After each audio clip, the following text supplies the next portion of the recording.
was right up my alley.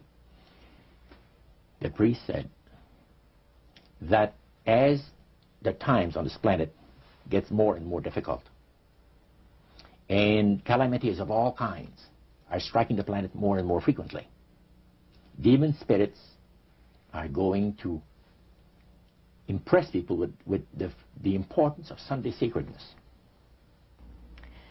Roger, when I was a teenager back in the 1970s, I remember a song that came out talking about the age of Aquarius. Mm-hmm.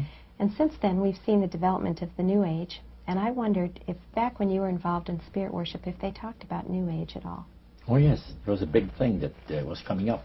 One of the major deceptions of the last days. Mm.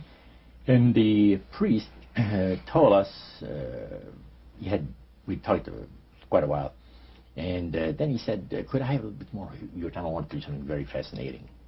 He says, the grand plan, the Master's grand plan for harvesting the nations, for harvesting the multitudes of the earth into his cause, just before the close of the great controversy between the forces of good and evil. So we continued, after we expressed ourselves that we're deeply interested to know more about the activities of spirits. And he said it's going to be done in a unique manner. This grand plan is going to take people are going to eat the stuff. Because he says spirits, demon spirits, will declare themselves to be inhabitants of far distant planets in the galaxies that are coming to warn the inhabitants of planet Earth of the impending destruction of the planet unless something seriously proper is done to avoid it. And he went on saying that they will claim to have out-of-body experiences. Are you familiar with out-of-body experiences? Mm-hmm. I've read about them. In other words, so there's some persons are supposed to be able to, they believe in their immortal soul. Astral soul projection.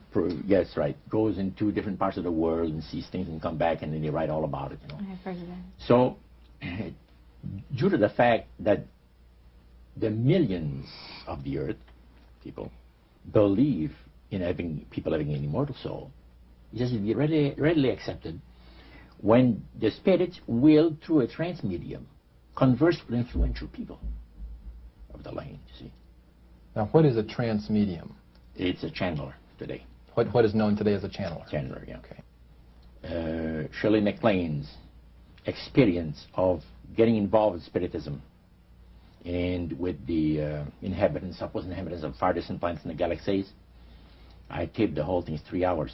And you were hearing the fulfillment of what this high priest had said 45 years ago. Yeah, exactly. So he went on explaining about the fact that the spirits will show themselves willing to give valuable guidance that will not only help people avoid the destruction of the planet, but it would cause it to enter into a higher state of existence. For instance, he said the spirits will promise, and this is a big word, promise, that if their recommendations are followed carefully, they will usher in a glorious new age of peace and prosperity, and there'll be there'll be no more wars, you see. There'll be no more famines. There'll be no more people getting unhappy with one another. Neighbors will love neighbor, and social unrest will not take place no more. It'll be